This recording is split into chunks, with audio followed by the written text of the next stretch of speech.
ഇന്ന് നമുക്ക് Japanese cheese cake ഉണ്ടാക്കാമേ. അപ്പം അതിന് കാപ്പിപ്പൊടി വേണം, ഇൻസ്റ്റൻറ്റ് കാപ്പിപ്പൊടി വേണം. ബിസ്കോസ് ബിസ്ക്കറ്റാണ് ഇതിൻ്റെ മെയിൻ സാധനം.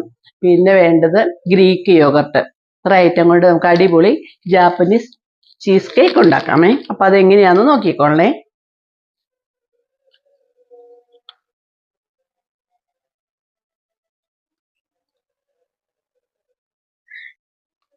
ആദ്യം നന്നായിട്ട് മിക്സ് ചെയ്യണം ഗ്രീക്ക് യോഗർട്ട്. ടേസ്റ്റിന് വേണ്ടിയിട്ട് ഞാൻ കുറച്ച് കാപ്പിയും കൂടെ ഇതിനകത്ത് ഒഴിക്കുകയാണ്. ഫ്രിഡ്ജിൽ വെക്കേണ്ടതാണ്. അപ്പോൾ ഒരു ട്രേയിലേക്ക് ഇത് ഒഴിച്ച് വെക്കട്ടെ. ഇതിനെ ഒന്ന് ലെവൽ ചെയ്ത് കൊടുത്തു. ഈ ബിസ്ക്കറ്റ് ഉണ്ടല്ലോ, ബിസ്കോസ് ബിസ്ക്കറ്റ്, ഈ കാപ്പിയിൽ ഒന്ന് മുക്കിയിട്ട് ഇതുപോലെ ഒന്ന് നിരത്തി വെക്കണം.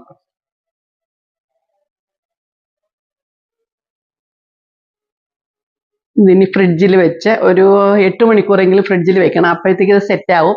സെറ്റായിട്ട് നമുക്കത് പീസാക്കി കഴിക്കാം. പിന്നെ അന്നേരം വേണ്ടി നമുക്ക് അന്നേരം ഡെക്കറേറ്റ് ചെയ്യാം ഒന്നുകൂടി. അപ്പം ഇതിങ്ങനെ ഫ്രിഡ്ജിലേക്ക് വെക്കാൻ പോവാണേ.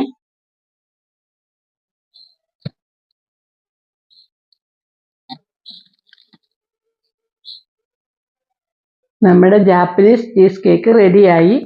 അത് നമ്മൾ കഴിച്ചു നോക്കാം. നല്ല ടേസ്റ്റ് ഉണ്ട്, അടിപൊളിയാണ്. ഇത് അധികം മധുരവും ഇല്ല. ആ ഗ്രീക്ക് യോഗത്തിൻ്റെ ഒരു പുളിയും ഒരു ടേസ്റ്റ് ഉണ്ടല്ലോ, അതിങ്ങനെ ഉണ്ട്. പിന്നെ നമ്മുടെ ബിസ്കോസ് ബിസ്ക്കറ്റിൻ്റെ ഒരു ആ ടേസ്റ്റും കൂടെ കൂടി വരുമ്പോഴത്തേക്കും നല്ലൊരു ടേസ്റ്റാണ്. ഒത്തിരി മധുരവും ഇല്ല, എന്നാൽ നല്ലതുമാണ്. അപ്പം എല്ലാവരും ഇതുപോലെ ഒന്ന് ഉണ്ടാക്കി നോക്കണേ. Okay, thank you.